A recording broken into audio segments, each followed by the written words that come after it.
If you think MasterCard is a credit card company, you're completely wrong. Oh, entirely. Yeah, I mean, they do not lend you money. They don't set the interest rate on your monthly statement. They don't even hold your balance. Right, none of that. They are, in reality, a high-speed digital toll road for global commerce. And in 2025, the tolls collected on that road generated a staggering $32.8 billion in pure revenue. It's wild. Welcome to the deep dive.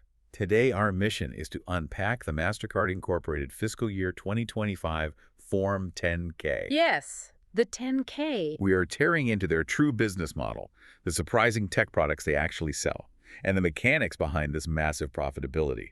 I'm your host, Jack. And I am Misha. We are going to look at the architecture of a company that, most of the world interacts with daily, yet fundamentally misunderstands. Exactly. So to truly grasp how they make so much money, we have to start by completely redefining what happens when someone just buys a coffee. Yes, the coffee transaction. Right.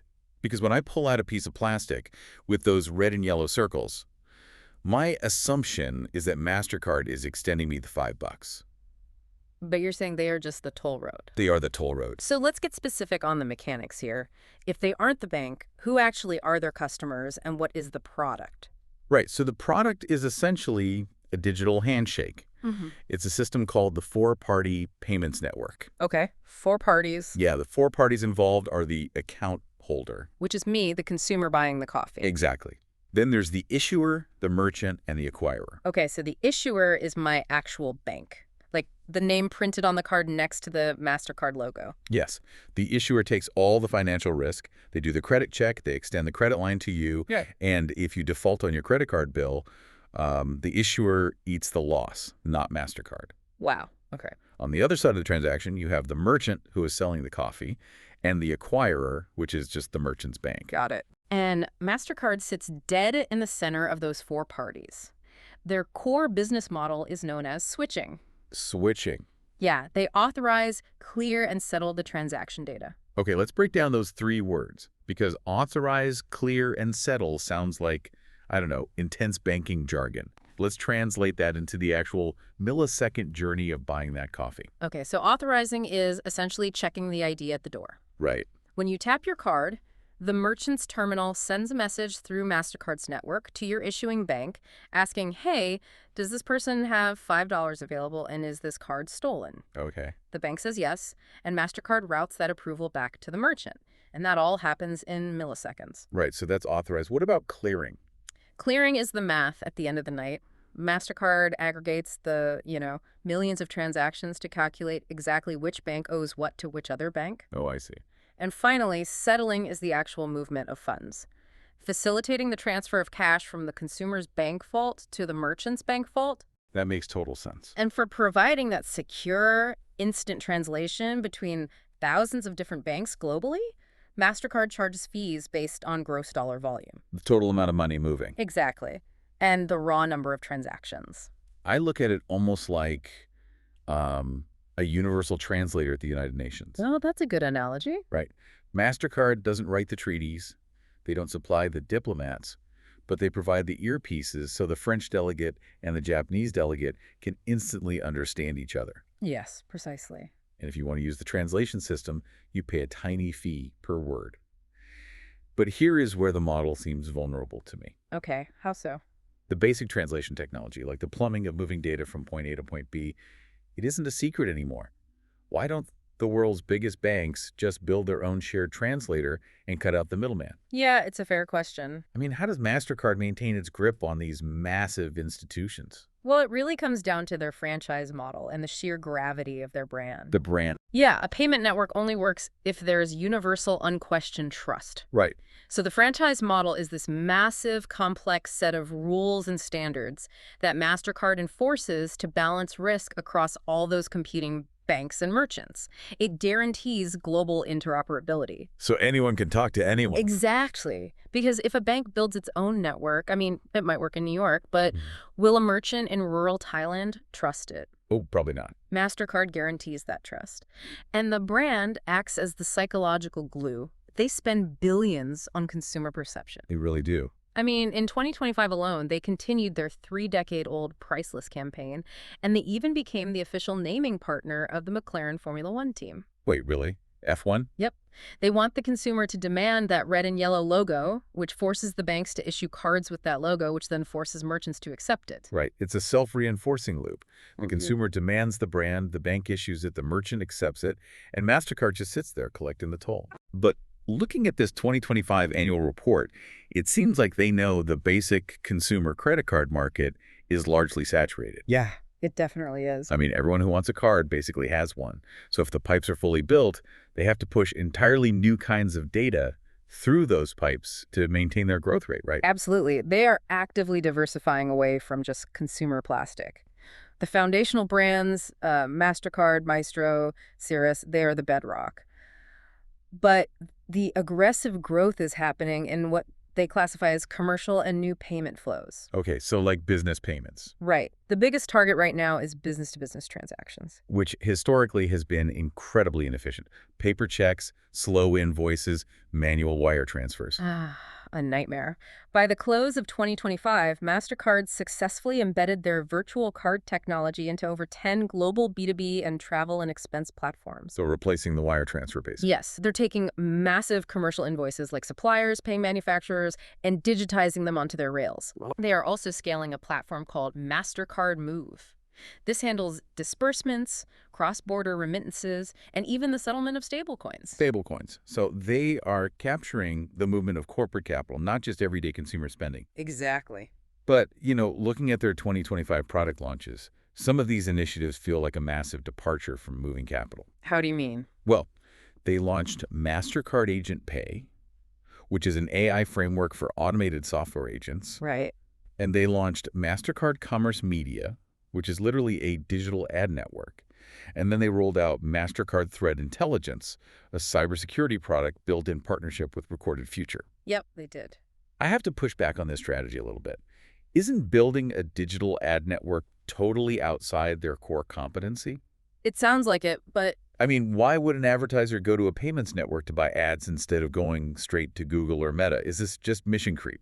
it's actually genius. Think about it. Advertisers go to Google because Google knows what you were searching for. Advertisers go to Meta because Meta knows what you were looking at. Right. But advertisers are flocking to MasterCard Commerce Media because MasterCard knows what you actually buy. Oh, wow. Proprietary spend data is the holy grail of advertising. Now, they aren't selling your personal name and address. The data is totally anonymized. Right. But they are selling predictive models based on actual realized purchasing behavior across billions of transactions. That is a crucial distinction. Like, Google has the intention, but MasterCard has the final conversion. They know what actually happened. Exactly. And regarding the idea of mission creep, these non-payment products, what they categorize as value-added services and solutions, are highly intentional. Okay. They're defensive moats. If you are a global bank, and MasterCard is not just routing your transaction data, but they are also providing your biometric authentication, your loyalty reward software, and your frontline cybersecurity defense against, skin-sponsored hacks. Right. You're locked in. Exactly. You become deeply entrenched. It becomes operationally terrifying for that bank to try and switch to a cheaper routing competitor because they would lose their entire security and rewards infrastructure in the process. Which actually brings up the security side. I noticed tokenization is a massive theme in this report. Huge theme. In 2025, roughly 40% of all MasterCard transactions are now tokenized. But again, tokenization is one of those words tech companies just love to throw around. How does that actually work in practice to stop fraud? Think of tokenization as a digital burner phone for your credit card. A burner phone. Okay, I like that. When you load your card into a digital wallet or save it on an e-commerce site, MasterCard doesn't store your actual 16-digit primary account number. Although they don't. No. Instead, the network generates a cryptographic token, like a dummy number, that is restricted to that specific device or that specific merchant. So when you tap your phone to pay, only the dummy number travels through the air and across the network.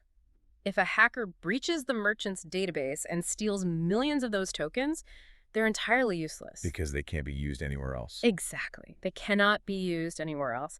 MasterCard essentially maps the dummy number back to your real account deep inside their secure vault to authorize the payment. So if these value-added services, the cybersecurity, the tokenization, the data analytics, if they're successfully entrenching customers and preventing banks from demanding cheaper routing fees, We should see that pricing power reflected directly in the profit line. Oh, you absolutely do. Is that what happened in 2025? Let's get into the financials. The financial results reflect a company operating with immense leverage. For the full year 2025, MasterCard reported $32.8 billion in net revenue. Which is massive. Yeah, that's a 16% increase from 2024, and their net income hit $15.0 billion, which also represents a 16% jump year over year. To put that growth in perspective, I actually looked back at their historical numbers. Okay, what did you find? In 2023, their net revenue was $25.1 billion. In 2024, it was $28.2 billion, and now $32.8 billion. They essentially bolted an extra $7.5 billion in revenue onto the business in just 24 months. It's staggering. What is the specific engine driving the leap between 2024 and 2025? On a currency-neutral basis, revenue grew 15%, and it is being pulled forward by two very distinct engines. Okay, what's the first one? The first is a 12% jump in the core payment network revenue. The standout metric inside that was an 18% growth in cross-border volume. Cross-border, so people traveling. Right. When a consumer travels internationally or buys a product from a foreign website, that transaction crosses multiple currency zones and regulatory jurisdictions. And I'm guessing MasterCard charges more for that. Exactly. They charge a premium for handling that complexity. So as global travel and international e-commerce surged in 2025, it disproportionately benefited their top line. That makes sense. The translation fee goes up when the languages get harder to translate. So what is the second engine? The second engine is exactly what we were just discussing, value-added services and solutions. The software and security. Yep, revenue from that segment skyrocketed by 23%. Wow. The cybersecurity products, the fraud prevention, the data analytics, they are selling these high-margin software services at an incredible clip to the banks and merchants already using their pipes. Okay, so let's talk about those margins, because there is a number in this 10K that absolutely stopped me in my tracks. I think I know which one. Their operating margin for 2025 was 57.6%. Yeah, 57.6. I mean, for every dollar of revenue that comes in the door, they are keeping almost 60 cents in operating profit. It's almost unheard of. Most well-run, successful corporations are absolutely thrilled to hit a 15 or 20% margin. But I have a fundamental question about the math here. Go ahead. The 10K also states that MasterCard paid out $20.5 billion in customer rebates and incentives in 2025 just to keep banks and merchants loyal. How do you pay out over $20 billion in bribes, for lack of a better word, and still post a 57.6% operating margin? Well, the key is understanding gross versus net revenue. Right. The $32.8 billion we keep mentioning is their net revenue. Oh, net. Right. That is the money left over after they have already subtracted that $20.5 billion in rebates and incentives. Ah, yeah. The actual gross revenue generated by the network is significantly higher. They aggressively share the economics of the network with the banks to ensure the banks keep issuing MasterCards instead of a competitor's card. That makes a lot more sense. But to answer your question about how a 57.6% margin is even physically possible, it really comes down to the mechanics of a fixed-cost technology platform. I assume this means that once you lay the digital track across 220 countries, adding one more train car of data costs practically nothing. That is the essence of it. Building a secure, millisecond-fast global payments network requires an astronomical initial investment. But today, the infrastructure is largely built. Right, the pipes are laid. Exactly. If 1 million new digital transactions hit the network tomorrow, MasterCard does not need to build a new factory. They don't need to hire 1,000 new factory workers or buy raw materials. The marginal cost is basically zero. Yes. The marginal cost of routing one additional data packet is effectively zero. So when they experience an 18% surge in high-fee cross-border transactions or a 23% surge in software services, the vast majority of that new revenue bypasses the cost structure and falls straight to the bottom line. But looking at the expense side, their costs didn't stay completely flat, did they? Operating expenses did increase by 10% in 2025. They did, yeah. Right. Primarily driven by general and administrative costs to support the global expansion. But specifically, there was a 27% increase in depreciation and amortization. Okay, why such a jump there? They are capitalizing massive internal software investments to build out things like the Commerce Media Network and the Agent Pay AI systems. As those systems come online, the accounting rules require them to start depreciating those assets, which hits the expense line. Right, standard accounting stuff. Yeah. I also noticed some noise regarding legal fees. I mean, whenever you operate a toll road that everyone is forced to use, the people paying the tolls eventually sue you. Oh, litigation is a permanent line item for a network of this size. In 2025, they recorded a $504 million provision for litigation. $500 million. Yeah. This was primarily setting aside cash for U.S. merchant class action opt-out cases and disputes over ATM surcharges. However, that was actually a tailwind compared to the previous year. Really, it went down. Yep. In 2024, they had to set aside $680 million, which was heavily related to collective action lawsuits in the United Kingdom. So the legal drag actually lessened slightly year over year, which definitely helped protect that 57.6% margin. Which leads to a really fascinating, almost bizarre problem. Generating a nearly 60% margin creates an astronomical pool of cash. It really does. Because MasterCard isn't a traditional bank, they don't have to hold massive capital reserves to protect against loan defaults. And because they aren't an industrial manufacturer, they don't have to spend tens of billions maintaining physical supply chains. Right, no heavy machinery. So what does the cash flow statement look like for a business that generates this much capital with so little physical overhead? The cash flow dynamics are incredible to review. In 2025, their net cash provided by operating activities was $17.6 billion. Wow. That is up $2.9 billion from 2024. That is the pure cash generated by the daily functioning of the business. Okay, so $17.6 billion comes in the door. How much of that do they actually have to spend to reinvest in the business? Their net cash used in investing activities was only $1.36 billion. Only 1.36. Yep. That covers their capital expenditures, buying computer equipment, capitalized software, and a few minor strategic acquisitions. This is where I want to use an analogy because the scale of this cash generation is just hard to visualize. Go for it. It reminds me of a mature oak tree. When a tree is a sapling, it needs every single drop of water and every nutrient from the soil just to grow its trunk and establish its branches.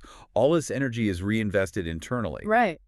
But once it becomes a massive mature oak tree, the trunk is built. It doesn't need all that excess energy just to keep its leaves green. Its capital expenditures, so to speak, are incredibly low. Oh, I see where you're going. So what does the tree do? It just drops thousands of acorns back into the surrounding ecosystem. With over $16 billion in free cash just sitting there after investments, MasterCard is dropping billions of acorns back to its investors. It is a perfect way to visualize their capital return program.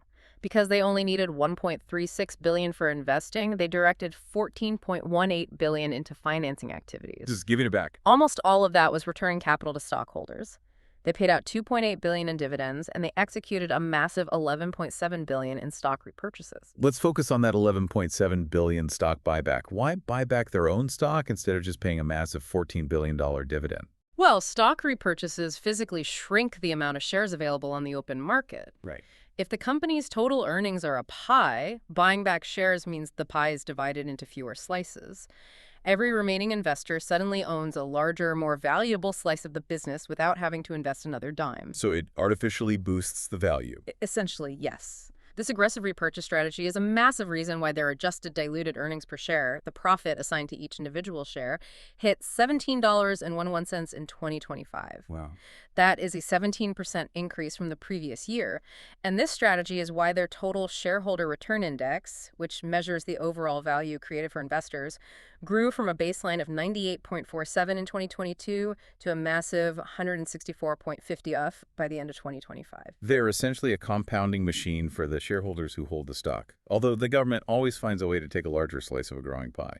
I did see in the report that their effective tax rate jumped noticeably. It did, yeah. The effective tax rate climbed from 15.6% in 2024 to 19.4% in 2025. A near 4-point jump is significant. What drove that? Did the U.S. change its corporate tax laws? No, this was driven by international tax reform. Specifically, the implementation of the Pillar 2 global minimum tax rules. Pillar 2, okay. Historically, multinational companies could route certain profits through jurisdictions with extremely low corporate tax rates. The Pillar 2 framework is an international agreement designed to establish a hard 15% floor on corporate taxes globally. I see. For MasterCard, this specifically impacted the tax benefits they historically received from their regional operations hub in Singapore. The new rules effectively neutralize some of those geographic tax advantages. So they have to pay more. Yeah. But as we just saw with the 17% growth in earnings per share, the sheer cash generation of the underlying operating business easily swallowed that higher tax burden. Yeah, they're doing just fine. So, synthesizing everything we have unpacked from this 2025 Form 10K, the average person walking down the street thinks MasterCard is a bank that charges them 20% interest on late credit card payments. Right. Which couldn't be further from the truth. The reality is that MasterCard is a high-margin, infinitely scalable technology intermediary. They operate a global data toll road. Yep.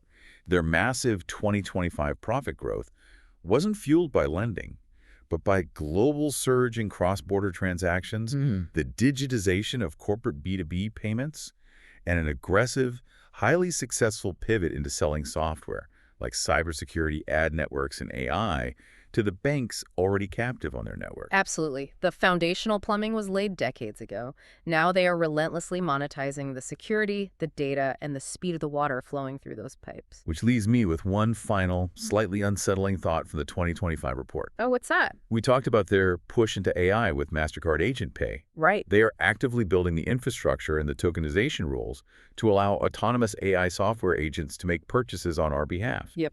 Your AI assistant realizes you are out of coffee, negotiates the best price online, and executes the payment seamlessly in the background without you ever clicking a button. It's wild to think about. But here's the thing. For 30 years, MasterCard has spent billions on the Priceless campaign. They sponsor the Grammys, they sponsor Formula One, all to build an emotional connection with human beings, so we demand their card. Right. But if, 5 years from now, our AI agents are the ones making the purchasing decisions, does an algorithm care about a priceless experience? Wow. It is the ultimate existential question for consumer marketing. Right. If the decision of which payment rail to use is handed over to a machine learning model, optimizing purely for transaction speed, encryption security, and fractional rebate percentages, well, the billions spent on human brand loyalty might suddenly become obsolete. It is definitely something to mull over the next time you tap that piece of plastic at the coffee shop, or more accurately, the next time your AI taps it for you. Thank you for joining us on this deep dive. Remember to keep looking beneath the surface of the systems that run our daily lives. See you next time.